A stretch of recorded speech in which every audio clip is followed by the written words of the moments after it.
Just as quick background, this is a case where our client was on her way to work in the morning. She was not late. She would have been to work early.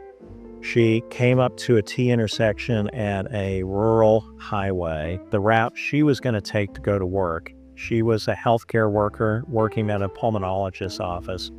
The defendant in this case was driving a truck that had been in a prior collision, and the collision had damaged its forward-facing lights. All of the factory lights had been damaged.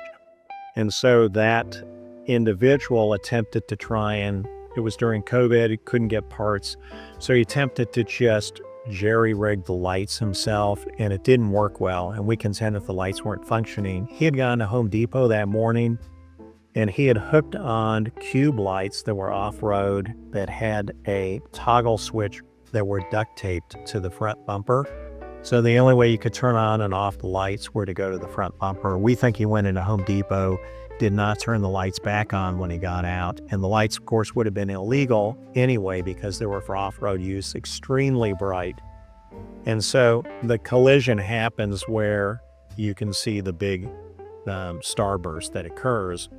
And so we then came in to show, hey, there was a video camera that captured it. This now shows a little bit more, both the map view and then a satellite view.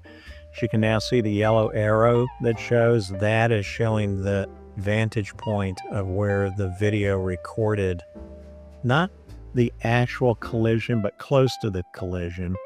This is what it looked like in the morning. So this is from the vantage point of that pool house that I just showed you. I'm not going to show you the collision. I'll just show you that you can see cars going back and forth. All of their lights are on. We contend the actual light was not on. The nature of this crash was horrific. But what this shows you here is we actually took the police officer's deposition, and the police officer had never gone through the video frame by frame. So we then went through with the police officer to show exactly what happened. But as you can see, we capture the vehicle is to the far left on the video screen. It's never going to actually leave the screen. It now is coming back in. It has been impacted. And so the truck is now impacted and it's coming forth. This gives you a little view of some of the evidence taken in the case. So we were able to show that the control switch on the vehicle was in the off position, which is the upper left photo. The bulb that you see is one of the factory bulbs. It was intact, which means it had no filament distortion. If a bulb had been hot and active at the time of impact, the massive shock, the impact would have caused the filament to distort. The photo with the circles on it, the red and the green circle showing the lights in the front, that is what the cube lights look like when they were bolted. On the far right, it had a toggle switch that showed how you had to turn them on and off. On the bottom left, you can see an earlier iteration where they had attempted to put in seal beam lights that were held in place with duct tape and baling wire. And what we then showed is that 4 months before this crash, this vehicle had been in another collision. And here's the damage that occurred from that other collision. And all forward-facing lights, including the bed lights on the truck, were not functioning. That was the estimate. So one of the key questions was, what was the lighting like? The collision happens at 7:46 in the morning, and it happens to be right at the time the daylight savings had switched.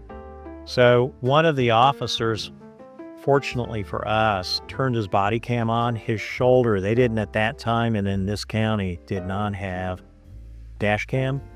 But he turned his body cam on. So we watched every hour of body cam. Multiple officers showed up. He's the earliest one we can have. And so we show it even 7 minutes after the crash. You can see it's still pretty dark out. And it would have been darker earlier. The sun rises at 7:59 that morning, but it was overcast that day. And so we were able to then follow him on his ride from the point where he got the call to the point of the collision, and show him driving, and you can see it's overcast as he moves forward.